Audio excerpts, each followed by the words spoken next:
Um,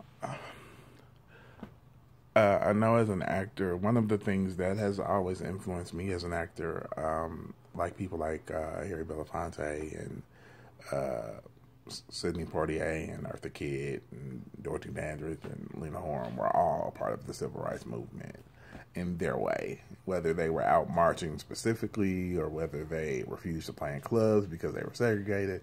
However, they did, their part in regards to the advancement of civil rights.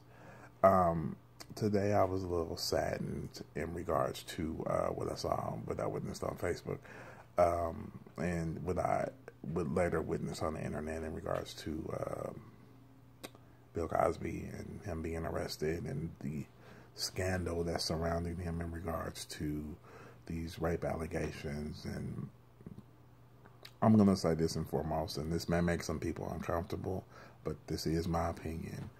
Um, I feel that it is utterly convenient that he's being charged in the state where the district attorney supposedly has something either to gain by being reelected, if that is the case, or something to prove by charging him with a crime that took place over 12 years ago. Um,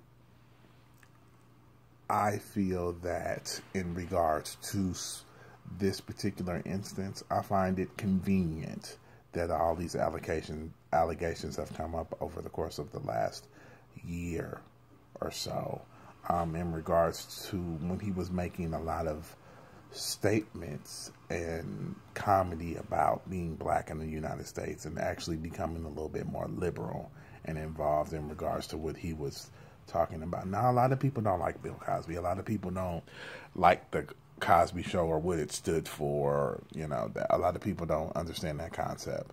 And, for me as an 80s baby, I loved the Cosby Show. It was the quintessential show. Like most of us, I wish my mom was Claire and my dad was Heathcliff, two successful African-American people who lived in a very big house and, took care of the family, and food was on the table, and they had regular outings and things of that nature. But a part of me also, as I became older, got to realize that nothing actually ever bad happened to the Huxtable children. There was no pregnancy scares for the girls or Theo involved. There was no drug usage or introduction. There was no real simple as far as the realistic components of what I knew growing up. But it also made it endearing as well to know that, a black family could possibly live in this make-believe world where everything was copacetic and no real big problems touched them. Now back to the specific issue in regards to the allegations. I'm torn between a rock and a hard place because I still admire and respect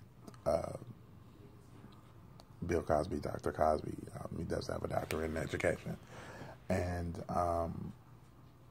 I feel a sense of loss in the legacy that's being tarnished.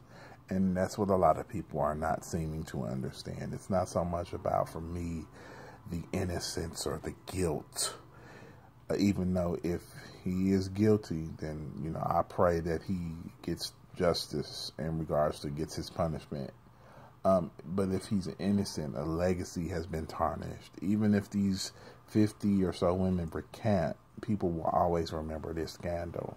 The Cosby Show has been pulled from more networks over the course of the last year or so. I find it, once again, convenient that Stephen Collins from Seven Heaven went through a similar indiscretion. Of course, his was in regards to some recorded tapes he had to sent, or his ex-wife had recorded him about having an inappropriate relationship with a 15-year-old or a teenager. And, when I had cable, Seven Heaven was still coming up on My 27 and Uplifting and whatever else. So I just find it interesting that they found a way to tarnish his legacy after so long of tarnishing. Now, I will say this, you know, a person will say, if you're not guilty, why pay someone off? Being a celebrity is something that is, either way, you're kind of damned if you do and you're kind of damned if you don't. If you don't, this person goes to what we know as TMZ and whatever else now and reports this stuff and creates slander. If you do, then, you know, it's a possibility that you have to keep doing it or pay them enough money and sign a contract. So either way, it's one of those things where when you get in the limelight, it's hard to buck away from that in that regards, and that's unfortunate. Him being arrested and his legacy being forever tarnished, because this is what people will remember him for at this point in stage, is real disheartening. And I feel a sense of loss, a sense of sadness, a sense of grief. It's kind of unfortunately sad. So I'm going to continue to follow it like the rest of the known United States, and we'll see what happens in regards to the criminal case.